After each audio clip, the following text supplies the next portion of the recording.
Thank you to everyone for attending this community meeting tonight on the proposed Rapidan River Clark Mountain Rural Historic District.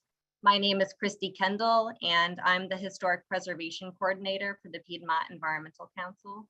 I will also be moderating the meeting this evening. And I'm going to take a quick second here and go ahead and share my screen. Sure everyone can see that.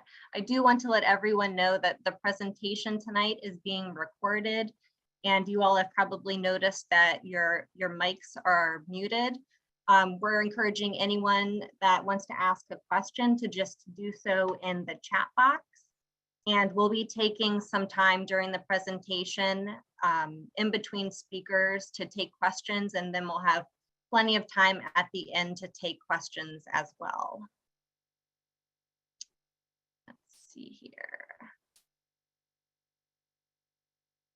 So before I launch into the district that we're all here to talk about this evening, I'd like to introduce our speakers. You all have already met me. Shortly after I'm done speaking, you'll meet Aubrey von Lindern. She's an architectural historian with the Virginia Department of Historic Resources. She works out of the Northern Region Preservation Office, which is up in Stevens City. And then lastly, we'll hear from Dr. David Brown. He is one of the owners of the Fairfield Foundation, which is a preservation and archaeological consulting firm. PEC hired them to shepherd this district through the National Register nomination process. And here's a bit of our schedule for the evening. I'm going to be briefly talking about the Piedmont Environmental Council's role in the creation of this district and how it came to be. Aubrey will be speaking about what a historic district is, as well as the state's role in the National Register nomination process and some of the benefits that come with a National Register listing. And then lastly, the Fairfield Foundation will be speaking for about 30 minutes or so. They'll be giving us an overview of the history of the proposed district, a bit about the documentation protocol and the process for completing a National Register nomination. Before we launch into talking about the district, I did want to just take a minute and talk about the Piedmont Environmental Council, introduce you all to PEC, or perhaps reintroduce you all. Some of you may be familiar with our work, but for those who aren't, PEC's mission is broad and multifaceted. So we are a 501c3, we're a nonprofit, and we focus on protecting the northern Piedmont of Virginia, its natural resources, rural economy, history, and beauty. And next year, we will be celebrating our 50th anniversary. PEC works in a 9-county region. You can see our service area outlined here in green. We work from Loudoun County and Clark County in the north, all the way down to Albemarle County in the south. Our region is pretty unique because we have the DC metropolitan area that's sitting to our east and Shenandoah National Park to the west. Our landscape is composed of farms, forests, thriving towns, and suburban communities. Our role in the region is to engage, educate, and empower residents so that they can become strong advocates for their own communities. We advocate for a whole host of issues: conservation practices, good land use planning, a strong local food economy, connecting people with green spaces and parks, improved water quality, and of course, the protection of important historic and cultural resources. Like the rest of PEC's work, our preservation efforts are broad and far-reaching. We advocate for preserving significant sites to protect them from development and infrastructure projects. One example you can see here is the Waterloo Bridge, the state's oldest metal truss bridge still in service. It goes over the Rapidan River between Fauquier and Culpeper counties. We advocate, or we protect historic resources through conservation efforts. We're actively identifying and documenting underrepresented resources in BCRIS, which is the statewide historic resources database.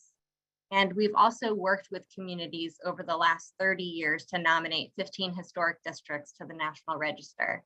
The impact that we have seen over time is that these districts become such a powerful placemaking tool, and often landowners in these districts develop an even deeper understanding and connection to the history of their land and the area around them. And while the listing on the National Register is honorary and places no restrictions on the property, the listing does come with a number of benefits that Aubrey will talk about in just a little bit. So here's the district. As you can see, it is quite large. It is nearly 40,000 acres, and most of it is in Orange County, and there is a small portion in Culpeper and Madison County. Geographically, the district is roughly bounded by the Rapidan River on the northern end, the town of Orange on sort of the southwest, and then on the southeastern side, we have the Mountain Run stream. From both a geographic and a historic perspective, the district is quite similar to several of these other districts you see to its south: the Madison Barber Rural Historic District, the Southwest Mountains, and the Southern Albemarle Rural Historic Districts. PEC actually led the effort to get these 3 districts listed beginning back in the early 1990s. And Clark Mountain, the prominent point in this district, is actually along that same ridge line that extends down through Albemarle County. And both these ridges and the valleys on either side of them have been home to some of the most important people and places. We have stories of Virginia Indians along the Rapidan River, thriving African-American communities like Little Petersburg, Clifton, and Possum Hollow that were formed shortly after emancipation. We have colonial revival estates that were built in the early 20th century, antebellum homes of wealthy planters, early post offices, these beautiful churches. All of these resources taken together help us to tell a more complete American story. This district had its beginnings many years prior to my coming to PEC. Dan Holmes, who serves as PEC State Policy Director, knew of its rich history from his many years working as PEC's field rep in Orange County. So he had worked with many of the landowners in this area over the years and knew how passionate many of them were about its history. In 2015, with the encouragement of a number of landowners in the area, as well as grant funding from a couple foundations, PEC hired the Fairfield Foundation to complete a preliminary information form. In 2017, the Virginia Department of Historic Resources determined that the district was eligible for listing in the National Register. Since about 2018, the Fairfield Foundation has been actively working on the nomination for the district. So they have been out actually documenting properties in the district. The size of the district, as I mentioned, it's massive. It's nearly 40,000 acres. That of course meant that the price tag for completing a full nomination to the National Register was incredibly high. We have had a lot of landowners making monetary contributions to help fund the effort. PEC has put a significant amount of its own funding into it. And while we still have funds to raise, we want everyone to know that we are committed to seeing this through to its completion and hopefully its ultimate listing. Yeah, let's see. With that, I'm actually going to go ahead and turn it over to Aubrey to talk to us a little bit more about what exactly a district is, what it means, and what it doesn't mean. Thank you, Christy. Can you hear me, Christy? So I'm going to go ahead and share my screen here, and hopefully I can get this correct.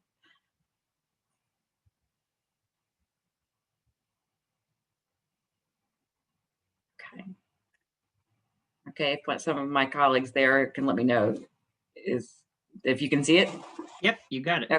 Got it. Okay, well, good evening. As Christy mentioned, my name is Aubrey Von Linder, and I work for the Virginia Department of Historic Resources as the architectural historian, which covers this region.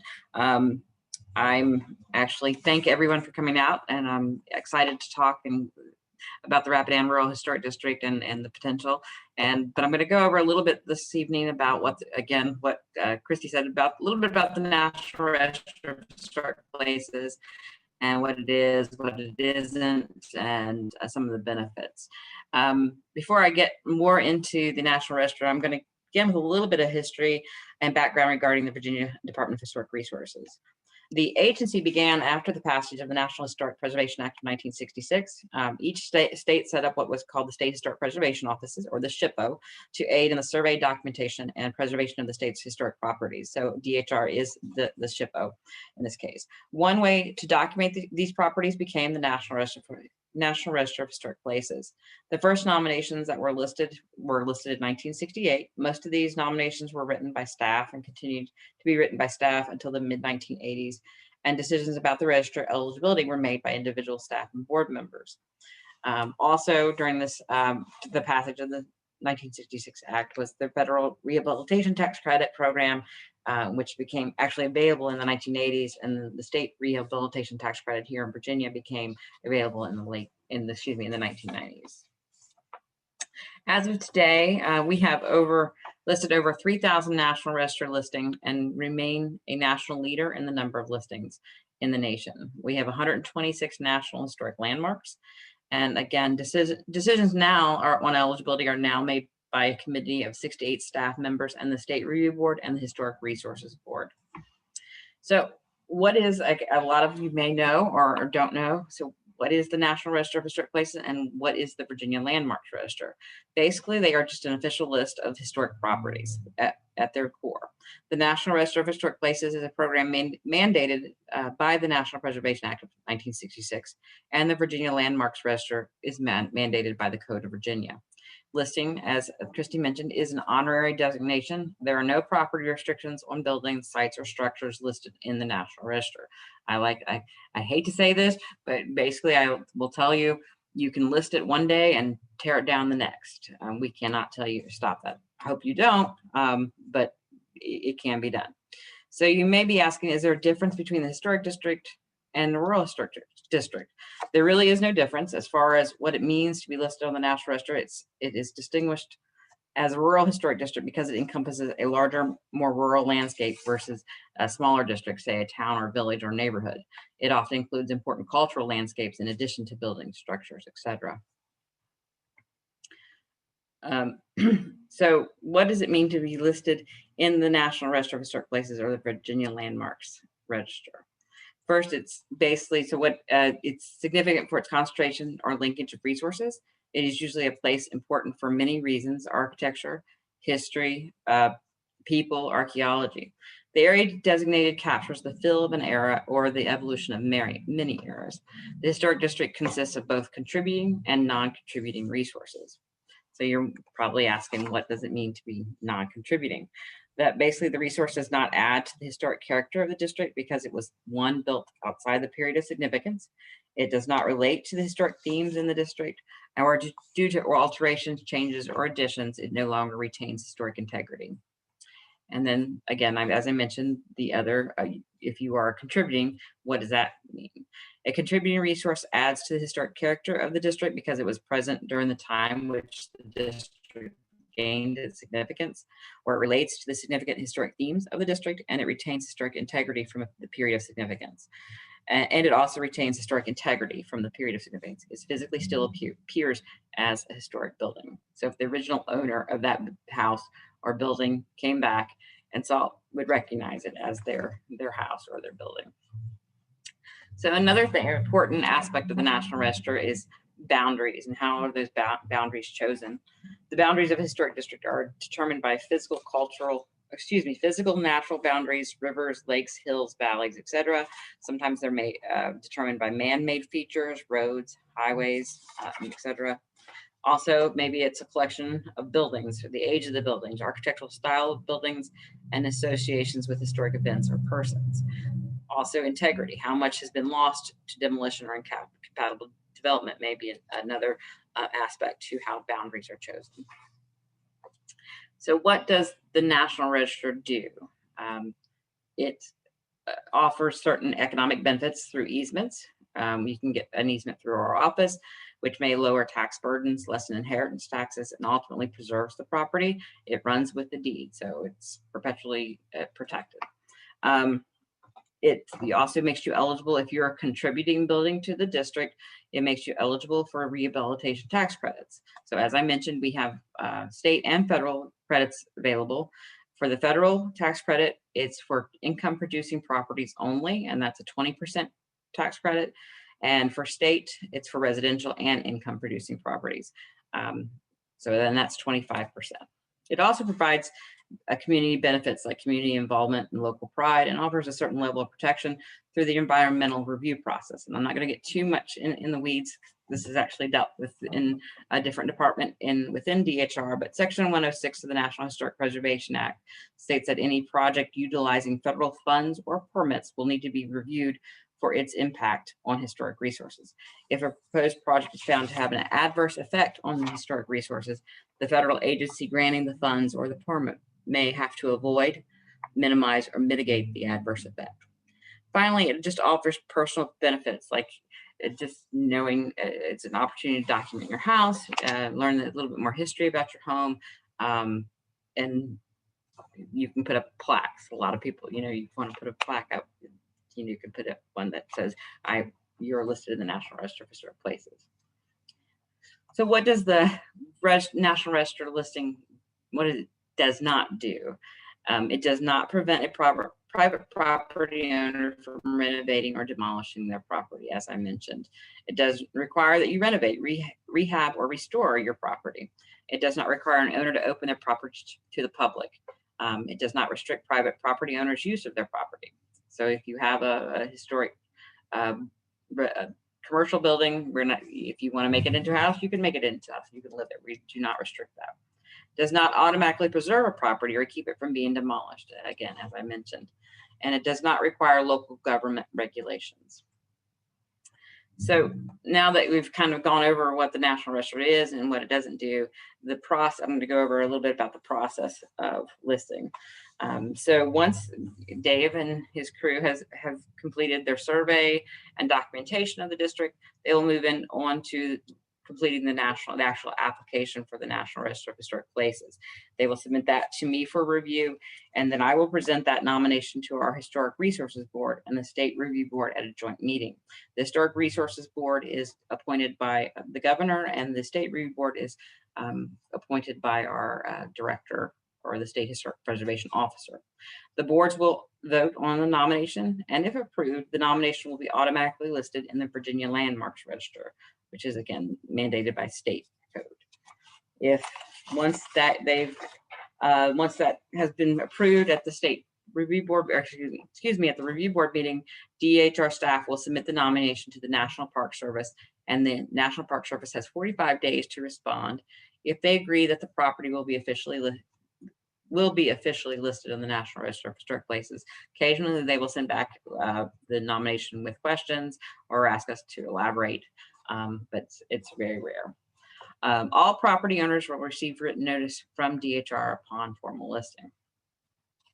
So before all that happens, we do have a notification process and public outreach process for the National Register. We encourage project sponsors to hold public information meetings like this one here this evening, and do other means of outreach to educate property owners, community members, and others regarding the National Register and its process. Eventually, all property owners and adjacent owners are notified via letter from DHR. Additionally, we are required to hold a public meeting, actually official public hearing, 30 days prior to the board meeting that the nomination will be presented, where public comments and questions are encouraged. We also encourage comments and letters of support in writing to DHR. We also welcome attendance and comment at the board meeting itself, where we will present the nomination to both, again, the Historic Resources Board and the State Review Board. If a majority of property owners within a proposed historic district object to the designation, the nomination is not registered. To register a formal objection, you must submit a notarized letter that references the subject property. The letter can be sent to me or directly to our headquarters in Richmond. And if you have at any time through the process, you have any questions, I encourage you to take a first look at our website, which is www.dhr.virginia.gov, and it'll go over all the process. We actually have all of our National Register listings, and you will find that we have multiple rural historic districts throughout the state. I think we have some of the actually out of all the nation, we have probably more than a lot of states. If you find you have questions later and you forgot to ask today, you're welcome to give me a call, or excuse me, send me an email. You can give me a call too, but I prefer in these days emails. It's better, it's easier to get in contact with me these days via email. If you would like to learn more about the National Register through the National Park Service, you can go to their website as well, which is www.nps.gov/history/NR. And you can find out a wealth of information through how their process works. And they actually have a database now of all properties and districts listed throughout the nation. With that, I will open it up for questions. Thank you, Aubrey. That was great. That was really helpful and good to clarify a bit more about what a historic district is and what it does and doesn't do. Does anyone have any questions? Looking in the chat box. We did have, not related to what Aubrey was talking about, but we did have one question regarding determining whether your property is in the district. And so I'm going to add into the chat box a Google form that, let's see, a Google form that people can go to. There is a map embedded in the form. You can put in your address and it should pull up and tell you whether or not your property, whether it's a property where you live or property that you own, it'll tell you whether or not it is in this district. Let's see, we had a question. Where is Little Petersburg? Little Petersburg is right along the Rapidan River in Orange County, a little bit west of Route 15. Do we have any other questions?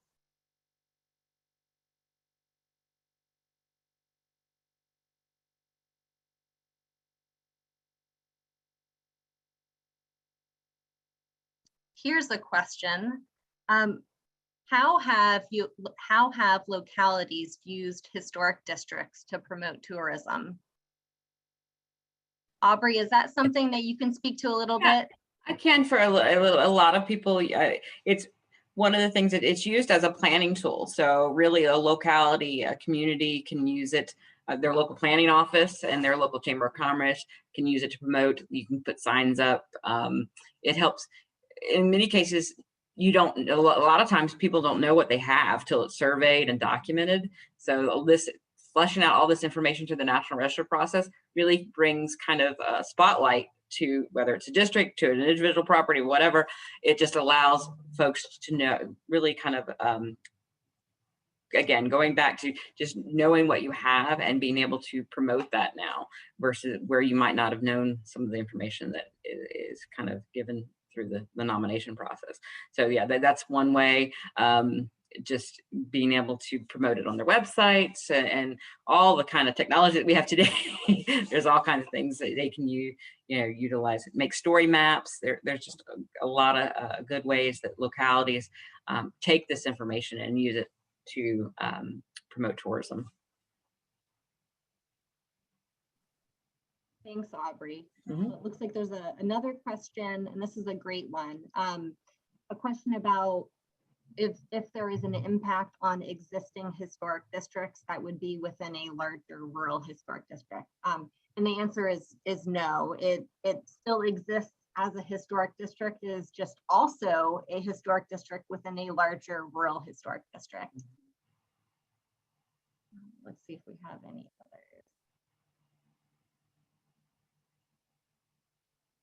Seeing none, I'm going to go ahead and turn it over to Dave at Fairfield to talk to us a little bit. And again, if you all have any other questions, please just put them into the chat box. We'll have plenty of time after Dave has finished his presentation to answer more.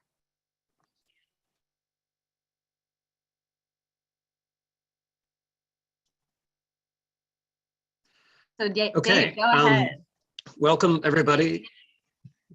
I have a slight bit of a delay. I'm wanted to just to chat briefly with you guys before I went into the presentation.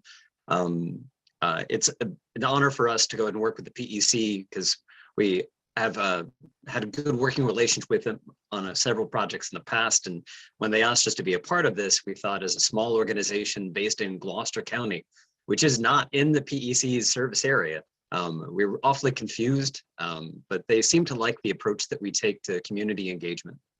It's one of our priorities, foremost as archaeologists, but also as architectural historians, as preservationists, to try to engage and to build community, to share information, to listen as much as we talk, and to try to work with the priorities that evolve in a community over time. Myself, I've been the co-director of the Fairfield Foundation for about 21 years. And our organization evolves over time, but ultimately the point is to promote preservation, but also to work with communities across Virginia and to look towards how they can best preserve the things they value most. And that can be oral history, it can be archaeology, it can be architecture, it can be property documents, it can be a host of different things. In this instance, we're focusing specifically on a process that the state and the federal government has in place. And our goal is to try to accomplish the tasks necessary in order to list the proposed district, while also compiling a lot of good information from you guys, the property owners and the people interested in the district, to try to bring as much of that texture, as much of that important history that some see as anecdotal, but we see as kind of the real essence of why we are trying to record these things at this moment in time.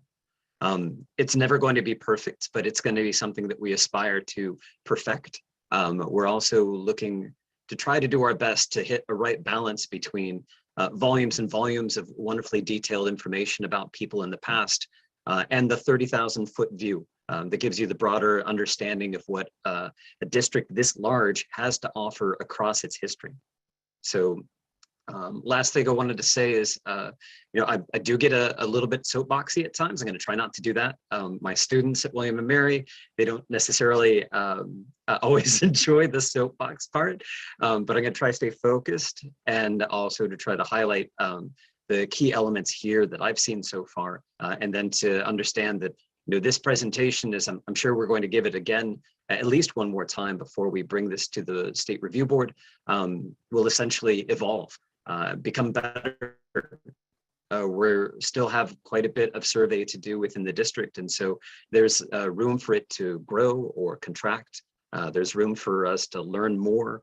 There's also plenty of, hopefully, time within the next 6, 9, 12 months to go ahead and to get everybody incorporated to the degree that they'd like to. And last of last, my office is in an historic district. My organization has participated in this from a lot of different angles. So if you want to talk to somebody who is in an historic district, you have some of the other people on this Zoom call who you may recognize, neighbors of yours or friends who may already be in one. I'm also one of those people. And on top of that, trying to do the same for the place I live in King William County. So while Gloucester is a fair bit of distance away, King William's a little bit closer, and just do what I can to kind of share my own personal experiences whenever you might find them helpful. Okay, so I'm going to share my screen and get us moving in that direction. Let's see. I think we can do this. And all right. I'm also going to go ahead and stop my video. Hopefully that'll keep things from lagging too much. So my exposure to Rapidan River and Clark Mountain and the broader area that we're surveying is largely based on this idea that the core to the district are these two geographic features, but the glue to the entire district are the people. The buildings are an essential element, and they give us a reason to talk about these things across this broad landscape, but the spaces in between, the people who are in these places throughout their history are really crucial to why this document should exist at all. It's these stories, this kind of personal content to it that I think is the real value to what we do, because as an historian and a preservationist, I want to have something that I'm proud of that I leave behind. And in this case, walking into a community of which I am foreign, I want to do the best that I can to capture the essence of it, both through the interviews of the people that I talk with, but also in the personal experience that I have. And when you see a view like this looking down the Rapidan, I think you can agree, this place in and of just on its first impression is both beautiful and inspiring. Maps can give us a completely different perspective than that. The beauty can be in other ways. The inspiration can be in other ways. Like for instance, when I was first looking at this, I was inspired by the number of conservation easements already in place within the district, and just truly appreciative that people would be willing to try to preserve this kind of natural and historical character to the degree they already have. But you can also see, as you look through all of these red dots, these dots are some of the National Register eligible sites, or the architectural sites that people have inventoried over time. And I'm going to talk a little bit about that, because the inventory process is most likely where you'd end up meeting me face to face, or at the very least at one of the restaurants in Orange or in Culpeper. Those are probably the three locations.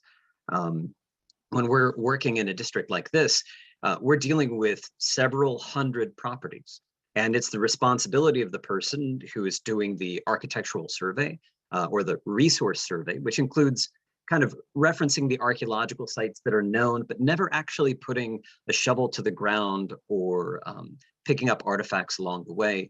The archaeological component doesn't really receive the same amount of labor as you would see with the architectural one. The architecture is really intending to try to give you that moment in time kind of snapshot. And that's why it's so intensive. It's so necessary as part of this. The archaeological record is constantly evolving as well.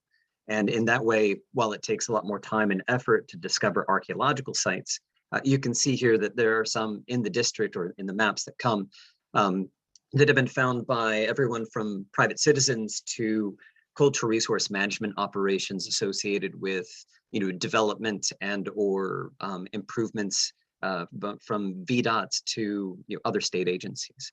So this district provides us with such a great ability to look at such a long section of the Rapidan, but also to get over into Clark Mountain, and then to start understanding how the communities evolved around this, from the earliest indigenous peoples who were here all the way through until the communities that we're building today. So when we're talking about a rural historic district, as Aubrey led on, it does have a lot to do with size, but I think it also has a lot to do with character. And this is why it's really a joy to work in a rural historic district, because you're dealing a lot with the character and quality that a community holds nearest and dearest. You're looking at wide open spaces, large lengths of forest. You're dealing with spots that have seen quite a lot of change over time, even though it looks like it is storybook or testimony to the 18th and 19th centuries that preceded us. You do have the added problems on our side of looking at such a large expanse, trying to document every standing building and structure in the district. And in some cases, like as we're suffering through this pandemic now, maybe not getting as much opportunity to go ahead and to talk to people face to face, and to share our knowledge, but also to learn from them as they explain to us the history and significance of their property as they see it. Sometimes what we're limited to is simply taking a photograph from the road. And that's okay. This is how we make a compromise between the ideal of getting to know every detail of every single property, but also respecting property owner rights, respecting the idea that in this case, during a pandemic, you may not be able to go ahead and to make every connection. But the notification process that Aubrey listed before is one of those ways in which we're trying to make sure that this doesn't sneak up on anybody. This isn't something that is being done behind shadows. This is something that we want to make sure is a community building endeavor. And during the process of doing a rural historic district and its architectural inventory, we look at everything. In my instance, one of the first buildings I saw when I entered the district is actually in the Rapidan district, which is not a rural historic district, but just an historic district, much smaller. and centered on the town of Rapidan. The post office there is phenomenal. And it sticks out like the most beautiful of sore thumbs. Not to the people who live there, but to come here like myself, I see it, and I just kind of want to look at it and stare, because I find it both intriguing as well as kind of a wonderful continued use of an historic building. It seems like the center of town. The other two resources that you see here may not necessarily see the same level of attention, but I find equally fascinating. In the lower right-hand corner, you see a rural church, and a rural church that's had quite a bit of age to it, but that still has people that care about it. It still has an evolved presence on this landscape that it shows that people are trying their best to kind of maintain and continue its operation. And it doesn't have to be in its prettiest and most appreciated state for us to understand that it's both historic and important. And so properties like these, are essentially the backbone to most districts, because seldom are all of our homes in the most perfect of condition, or our stores or our various other public buildings. In some cases, they're in the midst of the love and care that we put into them to hopefully give them many more years to come.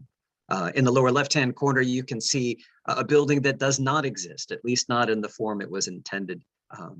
And in this case, it's simply a chimney. For an archaeologist, this has my mind and imagination racing.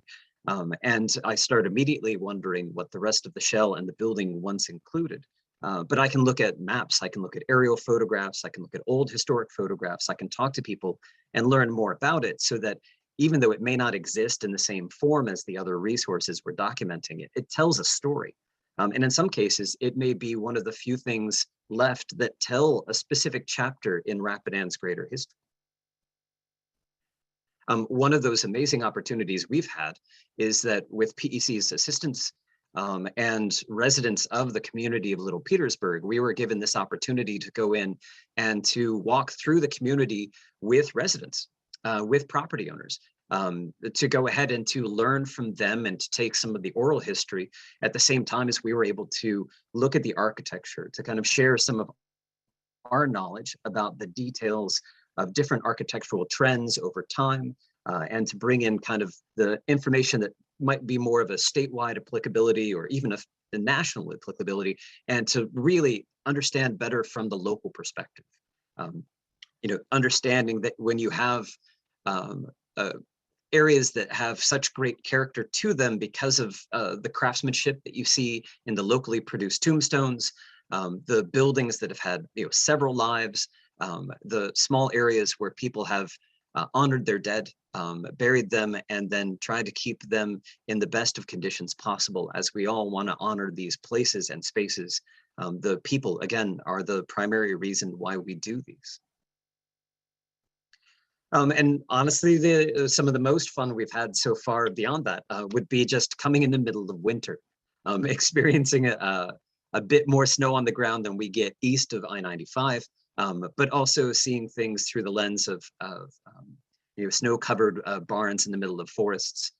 The agricultural buildings, coupled with this amazing landscape, are often the least told stories. And so being able to add this to it just gives us a fuller perspective on what we were looking at, and knowing that there are thousands of buildings that will never be documented archaeologically or architecturally, that once existed across these landscapes. And so preserving the ones that we have seen through this survey, through this National Register documentation process, is at very least our contribution to understanding a portion of that history, something that we can all learn from, hopefully, in the future.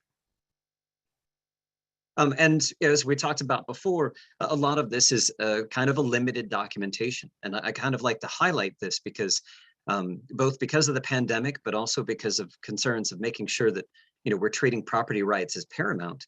Most of the documentation that we're having to do is going to be right along the roadside. So some of my pictures occasionally have a little corner of my car's side view mirror in the bottom left-hand corner, like the one on the right shows. And this is just because, in these instances, Property owners are not home. It's not our place to go ahead and to walk on their property without their permission. And so we take out the camera and we take the best photo that we can. We reach out to the property owners. We leave something in the mailbox. The previous times that we've been in the district, we've done our best to go ahead and leave a small paper form. It's not an insult if people don't get back to us. We know your lives are busy. You know, it's difficult to go ahead and to reply. And frankly, I haven't always paid attention to all of the forms that somebody rolled up and put into my screen door. Most of them, to be honest, seem to be asking me about replacing my wood frame windows with metal replacement windows that are more efficient. And if you want a soapbox talk about efficiency of old windows versus new ones, well, that's a different lecture. What I will say is that walking through this area has been a joy. I can't remember if I've seen any car that hasn't waved back. And so, you know, I don't know how tight this group and this community along the Rapidan is in reality, because I don't know a lot of you personally, but as somebody who's just been a very random person walking along a road, it's been an absolute pleasure. And especially in the small towns and areas where the buildings are clustered, it's been just wonderful to kind of read the history in the buildings that survive. Now, as part of that documentation process, we have to do a couple of different things.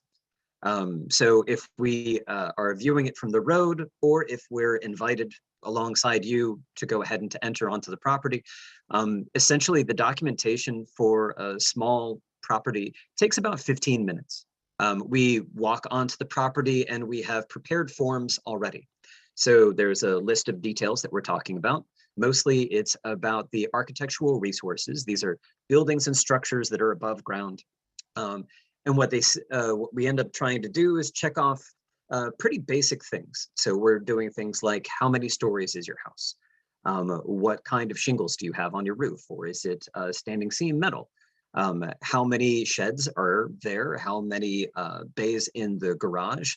All of the kind of things that are kind of giving you basic statistical information for the purposes of us kind of defining the architecture, its particular period, understanding some of the unique qualities of those buildings, and also their placement as a group.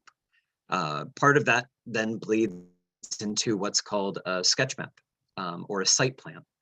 In this case, I've shown on the screen a couple of examples. What we're trying to do in these instances is basically showing ridge lines, showing the general format and placement. These are complemented by photographs. The photographs are always exterior. Never in the process for the National Register for a district are we really like knocking on doors and going to people's homes. That's just, it's a step beyond. There are other processes where people can do that documentation if you're interested. Architectural historians and National Register nominations of individual properties, they go inside. We stay outside. But what we try to do is take usually 3 or 4 photographs of the house, maybe as few as 2 if we can get 2 angles and capture all the different elevations. And then a couple of photographs showing the groups of outbuildings. So we could get 3 sheds, a garage, and a windmill all in the same photograph, and we'll feel pretty good about ourselves. At the same time, we're having to use these 3 things to complement each other because these are the records that will exist within the state's inventory system. So if you go to the Department of Historic Resources and say, my house is at this address, I would like to know what the site file says for my house, it would have those 3 components. It would have the site plan, an example of which you see in front of you. It would have a descriptive form talking about the house, talking about the outbuildings, talking a little bit about the history, if it's shared or if it's known, talking about a few other details, particularly about like who visited, like myself. When did we visit? Why did we visit? Those are kind of crucial things. And then the last part are the photographs. But this hopefully will give you a general sense of what we're looking at. And again, the reason that it only takes us about 15 minutes is that when we walk in most cases, we're prepared. We already have a tablet. We use Google Earth. Most of these are based off of Google Earth. And what we're doing is we're refining to a degree that we can the placement of buildings and locations, trying to sketch them in as quickly as we can. And it's a pretty efficient process.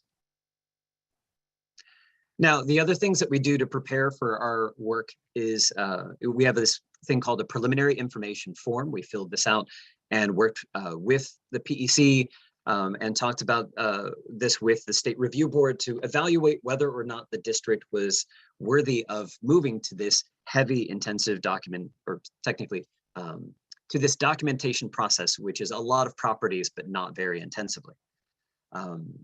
Part of that process ended up giving us enough historical information to talk about the different events that took place. So we were able to talk about Native American sites, where they were located, what periods they occupied. We were able to take a look at the Civil War history. You know, there are several wonderful already published books that we're able to kind of pull together information from.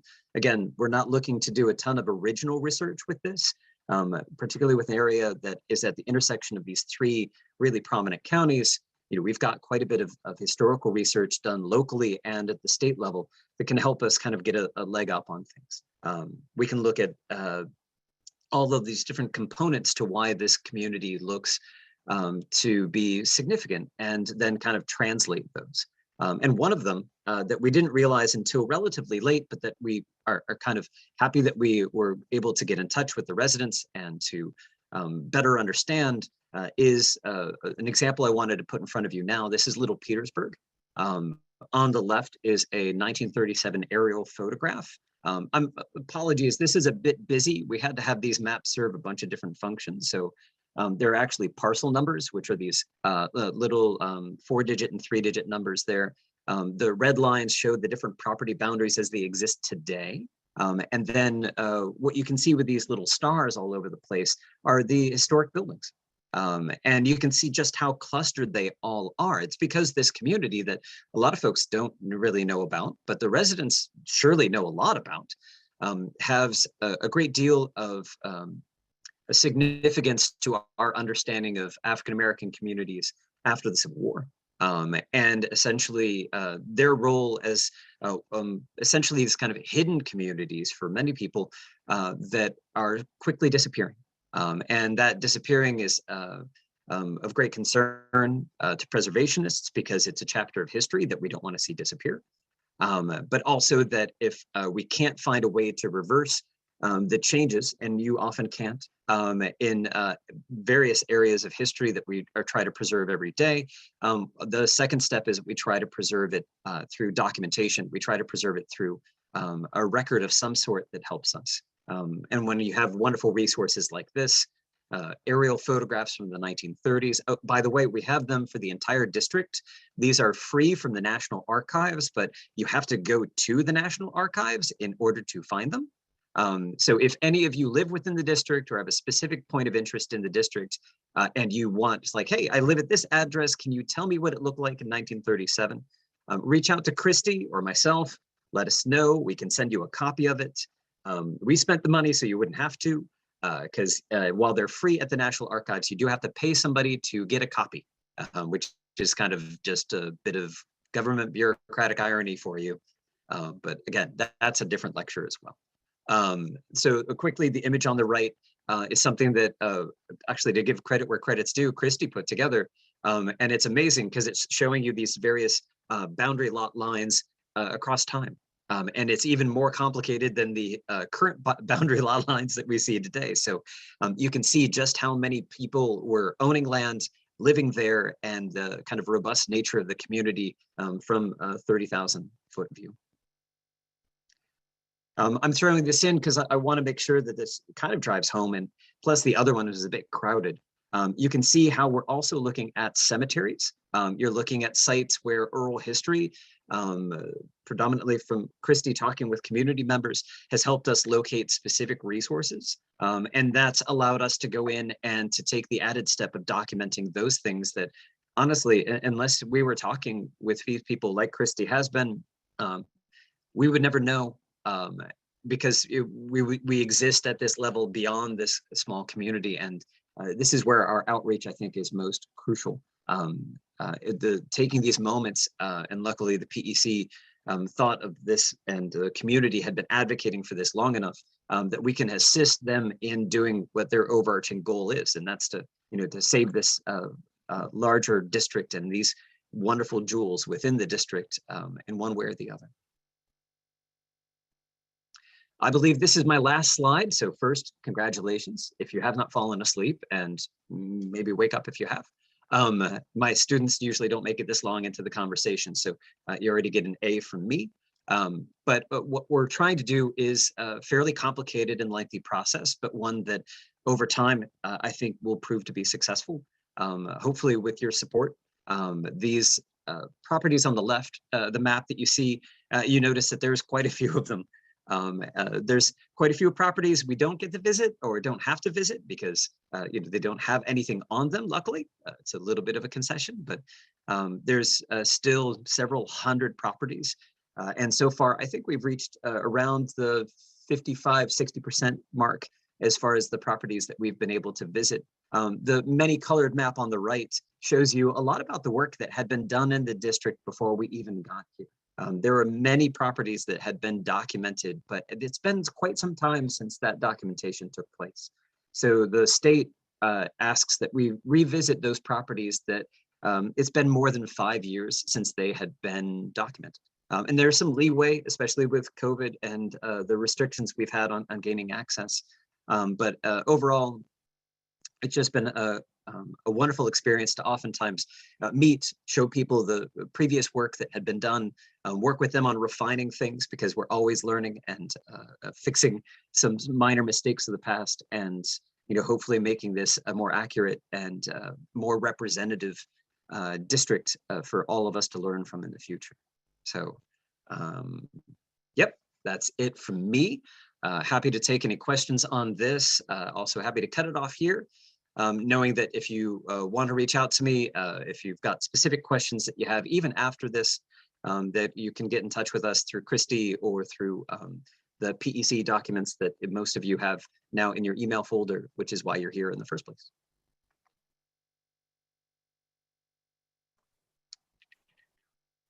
Thanks so much, Dave. That was a great overview of some of the history you all have found, as well as what the process looks like on your all's end for documenting properties in the district. We do have several questions. The first one is actually from me, and it's something I've always wanted to ask you, so I'm going to ask you now. Do you have like a surprising story or history, or really interesting history that you've learned during your time doing research in this district that you can share with us?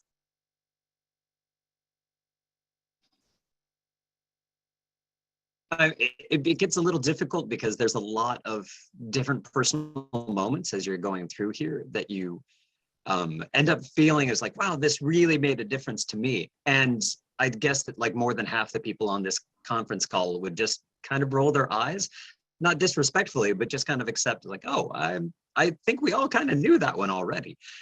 So, if there's ever this idea that there could be a benefit for people beyond the district, I've certainly been the first person to feel that way. And, I think some of it has been the way that Mother Nature has played around with this district over time has probably been one of the biggest shocks to me.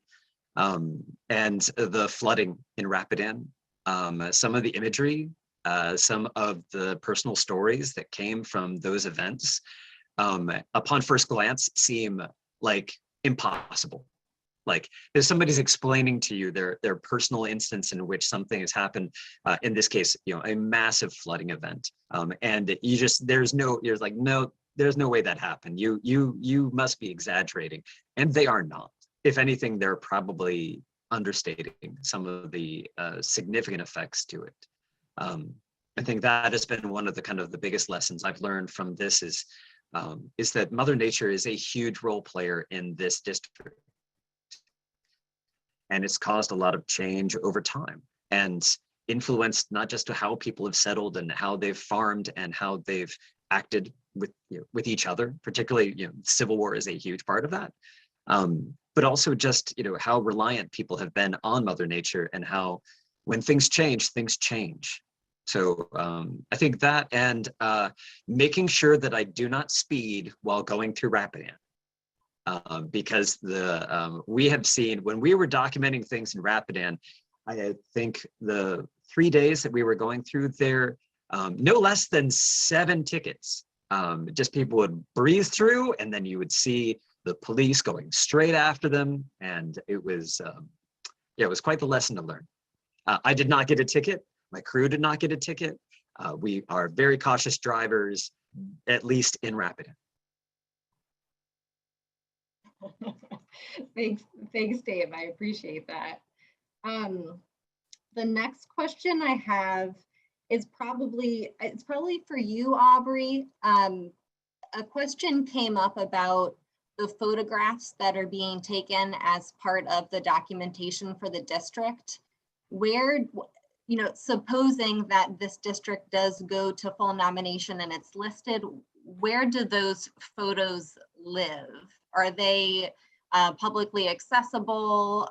Do you have to, you know, make an appointment at DHR to see them? What happens with those? If you could speak to that a little bit, it might be helpful. Sure. So when everything is done and complete, you'll be able to access the National Register nomination on our website, and there will be just one general photo, probably a streetscape or some kind of landscape picture. But all the photos that Dave and his crew are taking will go into our archives, our database, which is the Virginia Cultural Resource Information System, which is VCRIS. That currently, there is a component of that is publicly accessible, but it mainly as a pay, you have to pay. But you can, right now, you do have to make an appointment with our archives, our archivist, if you want to go into our archives to view those files, those individual files, because of COVID. Usually you can walk in and ask any of our, his name is Quattro Hubbard, and he has a staff that you can go in and ask. But right now, again, you do have to. But you can also email me if you later on want to see a photo. I can contact Quattro, or I can access our database and get those photos to you if you'd like to see them. But yes, but it is not going to be your house. If you want to go on our website and look at them, or anybody else, your house or your property will not be, you know, for everyone out there to see without some kind of process. Thank you, Aubrey. All right, the next question we have, Dave, I think this is you probably may be able to answer this one best. For properties being documented in the district, how do you handle ones that are undeveloped and largely inaccessible? So if we don't believe that there are any architectural resources on them, that's building structures or objects, which is a weird classification that the National Register has that everyone else follows. We just count them as not needed to be surveyed. So in my presentation, the very last slide, on the left-hand side, there was lots of blue, but there was some gray. And those parcels that are gray have essentially no improvement value as registered through the state. Now, let's say that we're driving along the road, and then off in the distance on the property, we notice that there is a building, and that building is either brand spanking new, which means it didn't get on the tax rolls yet, or conversely, it's a very, very old building that no longer holds value as defined by the county. You know, that's where, okay, we'll take a look at the rolls and see who owns that property. Because if we were able to see it from the road, even if it's at a far distance, we may just take a photograph from the road. We may then also look at the aerial photographs from different periods and to see whether or not we can create a site plan without disturbing the property owners at all. In that way, you know, we're not putting an undue burden on them. We're getting a specific level of documentation which seems to be reasonable in the sense that it's like, well, it's essentially whatever you could find through publicly accessible means. You know, we're not doing any deep dives into this. This is just the stuff that's easy at hand. But it satisfies the state and the federal conditions for understanding, okay, what resources are where, because they build into the system, especially for a district of this size, that there is going to be both occasionally things that are misinterpreted, which is kind of normal human error, but also there are going to be things that you're not going to be able to see 100% and you're going to miss. The goal for us is to be as complete as possible. So this follows along the lines of, oh, wait, you know, back there in the woods is an old cabin. You know, the reason we do the community engagement is to learn more about those. Because the only other way to do that would be through intensive historical research, which is really difficult for a project of this scale, or getting lucky, essentially. You know, somebody goes ahead and has a newspaper article about a building, and so it becomes impossible to ignore. And you know, at that point, you're hoping for a real connection with the property owner. But you know, sometimes the property owner is just not going to get a letter that we mail them, because we'll mail it to whoever is listed on the property record through the Commissioner of the Revenue's office. Because Commissioner of Revenue is going to ask for taxes from everyone, because that's what they do. It provides us a source of addresses that the state and the federal government mandates that we gather to communicate with you, particularly at the notice at the end, so that you'll have understanding that not only will you understand what is going on and have a say in that process, but then also we'll be notifying every single neighbor. So every single property outside of the district that touches the district will also get a letter. So again, I'd say in summary, what we try to do is communicate as best we can with property owners in order to gain access when we cannot document things from the right of way adequately. I hope that helps. Thanks, Dave. There's a couple more questions. One is about the history of Clark Mountain, noting that, of course, it's known for having a signal station during the Civil War. Was there anything going on before? There's a great book, I just shared the name of it, by Patricia Hearst, that talks about the history of Clark Mountain. But I don't know, Dave, if you want to add any stories of Clark Mountain that you have learned from your work and research so far. I'm trying to remember, and Christy, please correct me if I'm wrong on this. Is Hearst's book the one that is relatively recent, meaning that was commissioned as a history of the mountain and the community there? Or is that, okay, so it's not. I know that some property owners in the past have gone ahead and been doing some research to kind of better understand the properties that they live on. I know there's at least one person in the district who's undertaking a very significant amount of research into theirs. I don't know if it clips or touches Clark Mountain or not. We're hoping to have more access to that as it goes, if they're interested in sharing it with us. I know when we visited the Orange County Historical Society, they talked about some small local histories that were very detailed and very well researched, but not all of them were public. And so that became a really good resource for us. The co-author for the preliminary information form, I know was hoping to be here as well. She just got hired at a nuclear research facility in Idaho. So congrats to her, but she couldn't be here for the conversation tonight. She would probably be the person I'd tag most. She does consult with us still, as she's concerned with making sure this gets over the finish line as much as we are. Her name, by the way, is Dr. Elizabeth Cook. Just want to give credit where credit's due on that as well.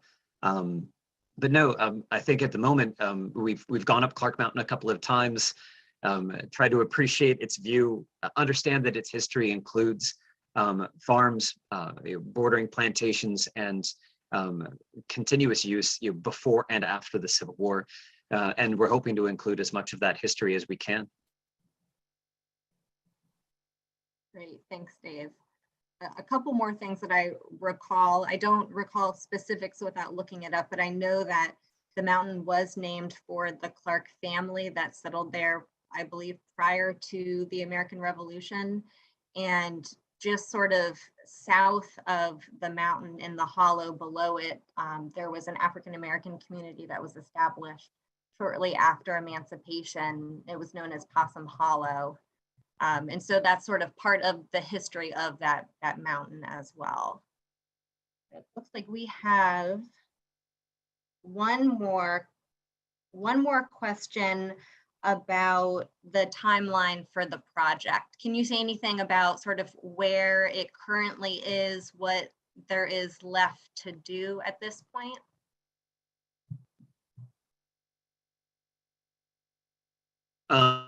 Sure. So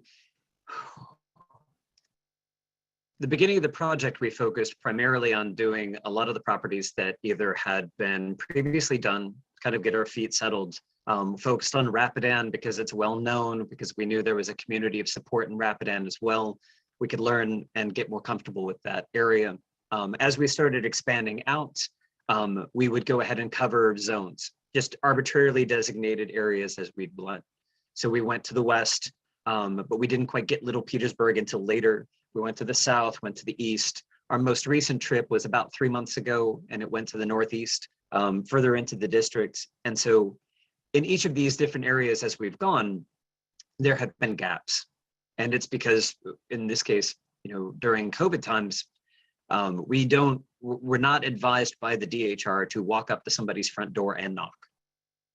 So we have to find ulterior ways of reaching out to folks. And so after discussing with our friends at the PEC about how to approach these, we were waiting to eclipse a certain amount of properties, around 50 to 60%, so that at that point we would say, okay, let's now start going back and finding out who we missed. And when we have that list of who we missed, that's when we're going to look and try to schedule individual times to reach out and to work with them. One of the big properties that we've been talking about has been Woodbury Forest. With the pandemic, they've been having a great deal of concern with making sure that their campus is a safe place. And so we've been cautious and waiting for the right moment as things have settled, hopefully, for the winter season. But our goal for probably the next 2 to 3 trips up, and we plan to usually come up in blocks of 2 to 3 days, is to go ahead and to work with specifically scheduled moments where we're visiting individual properties, where the property owners are hopefully welcoming us on. That's always the best. Smiles on faces are better than shotguns any day of the week. But ultimately to kind of use those moments to kind of go over the process, to go hand in hand with them, show what we're doing, and make it the happiest and easiest of all circumstances. So my hope is that by the time we're getting to the end of winter, beginning of spring, that we have essentially a list of what's left, that are perhaps the more difficult properties to get to, and then have to go ahead and get to brass tacks. We'll work with the state and to see, what level of documentation is necessary, primarily to respect the property owners who are in the district and their wishes, while not submarining the process of the district in its entirety. And so we usually don't even start thinking about that. That's kind of almost worst case scenario until we get to that ending point. But I'm pretty confident that we'll have a high enough percentage because of the size of the district that we'll have the nomination in hopefully a draft form of some kind by the end of the summer. As Aubrey, I think, mentioned before, the state review board meetings are on a quarterly basis. I think my aspirational goal is that we have something in front of the state review board by December of 2022.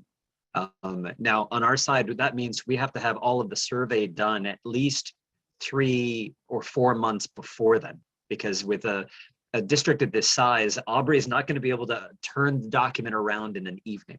No, and it's something that I have to have a great deal of empathy with her on, because she's dealing with many different districts that she has to deal with, as well as individual properties. And that's just a small percentage of her job.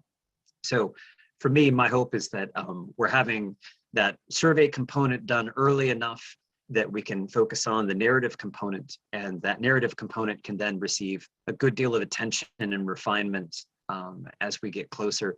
And then hopefully we'll be on the quarterly meetings, a quarterly review board meeting schedule for December of that year.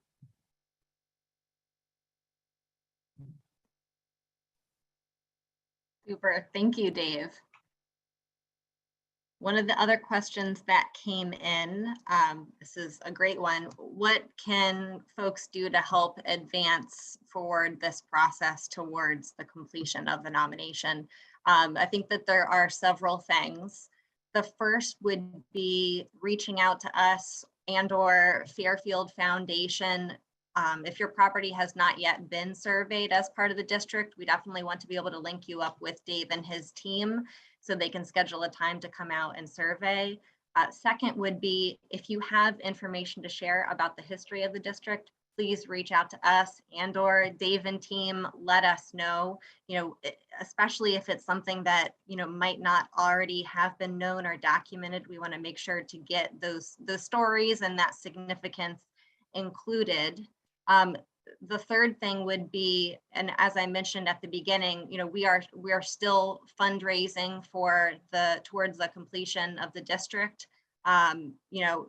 We are still hopeful that some of the other landowners in the district would be willing to help monetarily. That is another way that you can assist with the process. I don't know, Dave, do you have any thoughts about other things that would be specifically helpful for you on your end that folks in the district can do? I'd say two things. The first is we're in a constant search for completion.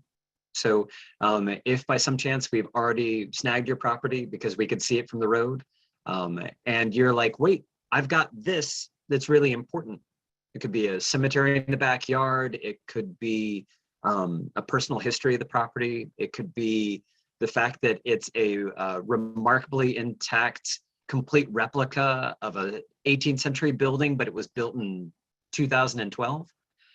Those are kind of important things because occasionally we can get stuff wrong, and there are few folks out there who know their property better than the property owner.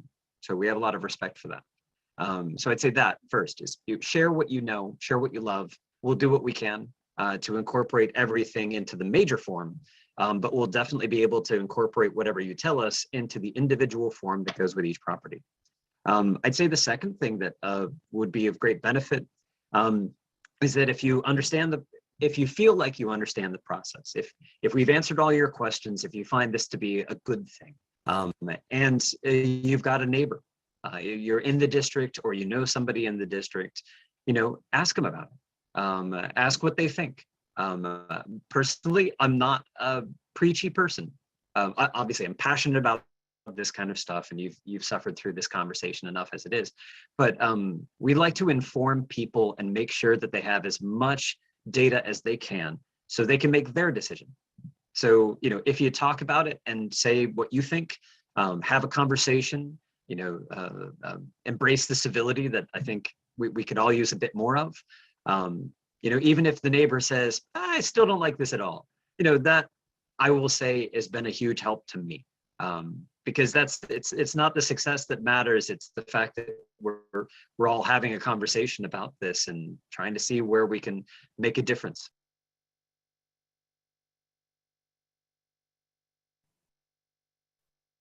Thanks, Dave. Looks like there was one last question. I'm trying to go through the chat box and make sure I haven't missed anyone. There was a question, and this is kind of going maybe back to a bit about what Aubrey was speaking to at the beginning. Does designation as a historic district open up non-historic use of the area in terms of tax or other economic benefits? For example, would a blueway or future greenways along the Rapidan receive additional impetus or benefits as a result of a historic district designation?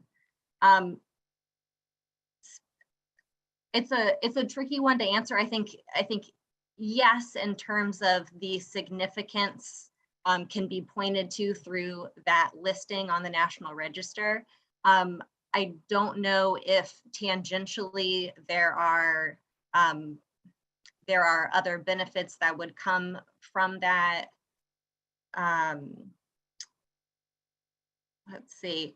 Certainly, when we look at things like conservation easements, having your property within a rural historic district, that is one of the conservation purposes that can be used to qualify for tax benefits for landowners taking a deduction in a conservation easement. So there are certainly additional layers and benefits that can stem from having your property within a historic district. That's not necessarily a historic use.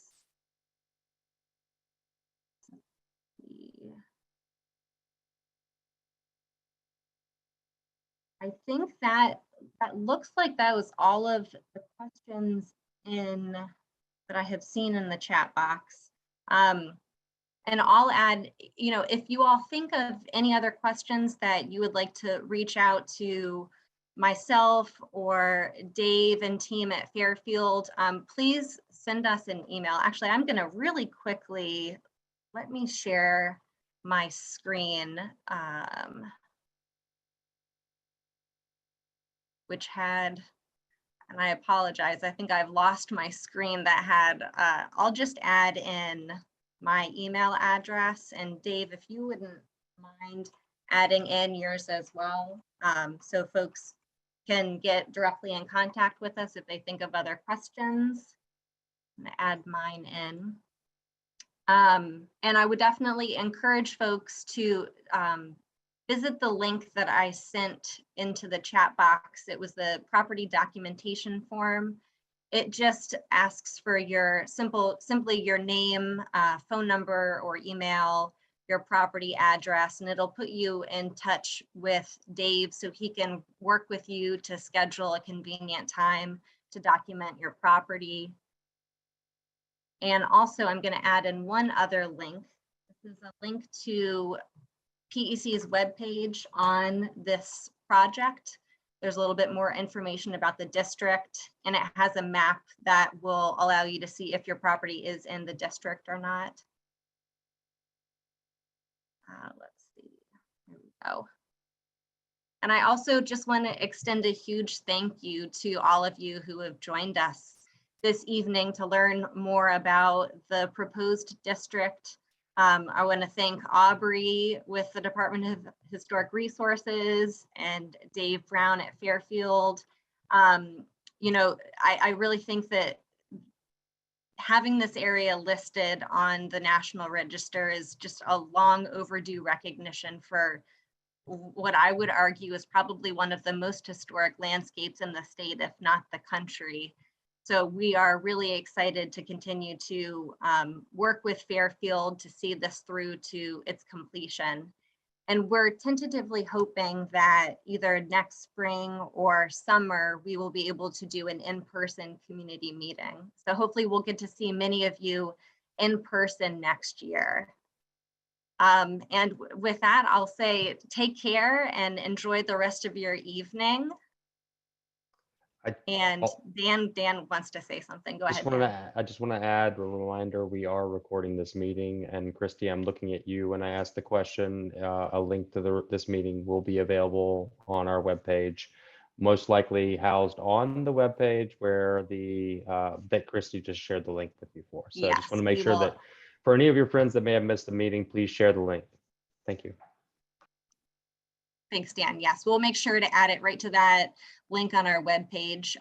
We'll hope to have it up there shortly. And like I said, if you all have any questions, please don't hesitate to reach out. And I hope you enjoy the rest of your evening. Thanks again. Take care, everyone.